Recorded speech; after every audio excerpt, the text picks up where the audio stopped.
ओम नमो भगवते वासुदेवाय।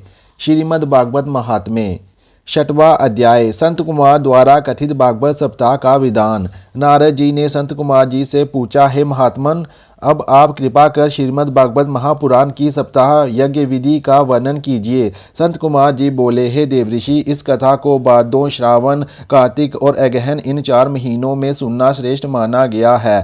इसके अंतर्गत जब भी योग्य एवं विद्वान वक्ता मिल जाए तभी इस सप्ताह कथा को सुनना श्रेष्ठ कहा है। इस कथा को सुनने के लिए अपने इष्ट मित्रों को आमंत्रित कर देना चाहिए। यदि घर में सप्ताह यज्ञ के योग्य स्थान न हो तो किसी अन्य स्थान पर जैसे मंदिर, तीर्थ, बगीचे आदि में इस सप्ताह यज्ञ को करना श्रेष्ठ है। जिस स्थान पर कथा यज्ञ हो वहाँ केले के खंभों से मंडप बनाकर बंदरवार आदि से बली भांति सजाना चाहिए और इस मंडप में व्याप्त वक्ता के बैठने के लिए एक ऊंचा सिंहासन होना चाहिए और जो श्रोता लोग कथा सुनने के लिए आवे उनको भी यथा योग्य आसनों का प्रबंध करें। प्रातः काल से ही व्यास की कथा प्रारंभ कर देनी चाहिए। श्रोताओं को चाहिए कि कथा प्रारंभ होने से पूर्व ही ध्यान से निवृत्त होकर आ जाएं और एकाग्रचित हो कथा श्रवण करें। कथा प्रारंभ होने से पहले मुख्य श्रोता को विघ्न विनाशक श्री गणेश जी का पूजन करना चाहिए ताकि सप्ताह यज्ञ में किसी प्रकार का विघ्न न पड़े। कथा के साथ ही एक विद्वान ब्राह्मण को विष्णु सहस्त्र नाम का वरण देकर 7 दिन के लिए बैठा देना चाहिए। ब्राह्मण को चाहिए कि प्रत्येक नाम के साथ शालिग्राम की मूर्ति पर तुलसी जल चढ़ाकर पूजा करे। मुख्य श्रोता को पहले दिन व्यास जी की पोथी श्रीमद् भागवत का सच्चे मन से पूजन करना चाहिए तथा उस पर यथाशक्ति दक्षिणा चढ़ावे। इसके पश्चात हाथ जोड़कर कहे कि हे व्यास जी, आप मुझे अपना दास जानकर श्रीमद् भागवत यज्ञ को प्रारंभ कीजिए। जब व्यास जी वक्ता कथा शुरू कर दे उस समय अपना मन सब तरफ से हटाकर चित्त को एकाग्र करके कथा सुननी चाहिए। कथा सुनने के पश्चात कुछ देर हरि कीर्तन करना आवश्यक है। 4 घड़ी दिन रहने तक सप्ताह पर्यंत कथा सुननी चाहिए। वक्ता को उचित है कि वह कथा कहते समय जल्दी ना करे। उन्हें कथा इस प्रकार कहनी चाहिए कि सब श्रोतागण अच्छी तरह समझ सके। मध्याह्न में थोड़ी देर के लिए सप्ताह पाठ को बंद करके व्यास जी तथा श्रोताओं को थोड़ा सा फलाहार करा देना चाहिए। सप्ताह कथा पूर्ण होने तक श्रोताओं को केवल एक बार ही भोजन करना उचित है, उसमें भी फलाहार ही श्रेष्ठ है, परंतु निराहार नहीं रहना चाहिए तथा श्रोताओं को चाहिए कि वह 7 दिन तक ब्रह्मचर्य व्रत का पालन करे। पृथ्वी पर शयन एवं पत्तल में भोजन करने से उत्तम फल मिलता है। सप्ताह कथा के दिनों में दाल, शहद, बासी अन्न, बैंगन, तरबूज, मसूर, मेथी, उड़द, प्याज, लहसुन, मूली, गाजर और काशी फल का सेवन करना वर्जित है तथा क्रोध एवं किसी की निंदा करना निषेध है। सप्ताह यज्ञ के बीच में यदि कोई स्त्री रजस्वला हो जाए तो उसे कथा नहीं सुननी चाहिए। चंडाल आदि शूद्र सभा में ना बैठें। उन्हें कथा सुनने की इच्छा हो तो दूर बैठकर सुनें।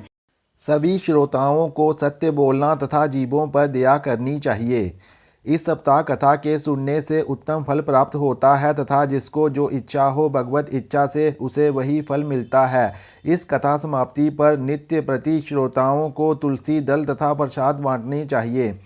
जब कथा समाप्त हो जाए तब 8वें दिन 10वें स्कंद के श्लोकों और गायत्री मंत्र द्वारा हवन करना चाहिए। फिर ब्राह्मणों को उत्तम भोजन कराकर उन्हें दक्षिणा देनी चाहिए और पूजन करके उन्हें विदा करना चाहिए। इस कथा के सुनने से धर्म, अर्थ, काम, मोक्ष इन 4 फलों की प्राप्ति होती है। इतना कहकर श्री संत कुमार जी पुनः बोले, हे नारद, यदि तुम्हें कथा सुनने की इच्छा हो तो हम फिर दोबारा श्रीमद् भागवत पारायण को प्रारंभ करें। ये सुनकर देवऋषि नारद बोले, हे महात्मन, इससे अच्छी बात और क्या हो सकती है। मैं बड़ा ही भाग्यवान हूँ जो आप मुझ पर ऐसी कृपा करना चाहते हैं। तब नारद जी की ऐसी विनयवरी वाणी सुनकर श्री संत कुमार जी ने दूसरा सप्ताह पारायण यज्ञ प्रारंभ किया। जिस समय समस्त ऋषि मुनिगण उस सप्ताह यज्ञ को श्रवण करने के लिए बैठे उसी समय वेद व्यास जी के पुत्र श्री सुखदेव जी तीर्थ यात्रा करते हुए वहां पर आ पहुँचे। श्री सुखदेव जी को देखते ही सब लोग उठकर खड़े हो गए और संत कुमार जी ने आगे बढ़कर उनका सम्मान करते हुए अपने आसन पर विराजमान करा दिया। उस समय सप्ताह यज्ञ की तैयारी को देखकर श्री सुखदेव जी ने सब श्रोताओं से कहा, हे श्रोताओं, आप लोग इस कथा को ध्यानपूर्वक सुने। ये कथा वेद रूपी वृक्ष का फल है। संसार के अन्य फलों में गुठली और छिलका रहता है, परंतु ये फल सब ओर से अमृत रूपी रस से भरा हुआ है। अतः इस कथा अमृत का रसास्वादन बार बार करना चाहिए। इस कथा को सबसे पहले श्री नारायण जी ने पितामह ब्रह्मा जी को सुनाया। ब्रह्मा जी ने देवऋषि नारद से कहा और नारद जी ने मेरे पिता वेदव्यास जी को सुनाया।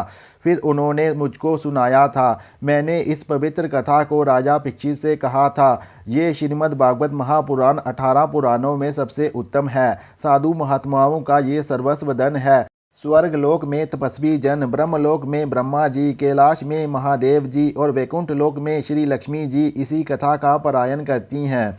श्री सुखदेव जी श्रोताओं से इस प्रकार कह ही रहे थे कि उसी समय भगवान वैकुंठनाथ ब्रह्मा, वरुण, कुबेर आदि देवताओं तथा प्रहलाद आदि भक्तों के सहित कथा स्थल पर पधारे। उन्हें देखते ही समस्त सभासद उठ खड़े हुए तथा सब सभासद साष्टांग प्रणाम करके जय ध्वनि करने लगे। नारद जी आनंद मगन हो बीना बजाते हुए नाचने गाने लगे। भक्त उद्धव ने मजीरा और देवराज इंद्र ने मृदंग बजाना आरंभ कर दिया। उस समय भगवान वैकुंठनाथ ने सबको अपनी लीला में लीन देख प्रसन्न होकर मनोइच्छित वरदान मांगने को कहा।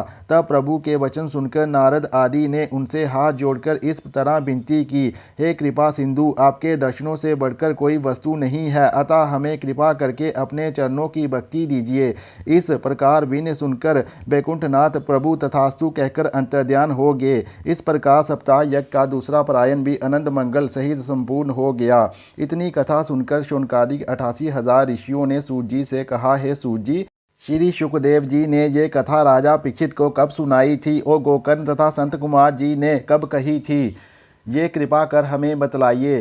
सूत जी बोले, जिस समय श्री कृष्णचंद्र जी ने द्वारकापुरी से वैकुंठ को गमन किया था, उसके 1900 वर्ष पश्चात भाद्रपद मास में नवमी के दिन श्री सुखदेव जी ने ये कथा राजा परीक्षित को सुनाना आरंभ किया था, जिसे समाप्त होने में 1 सप्ताह लगा था।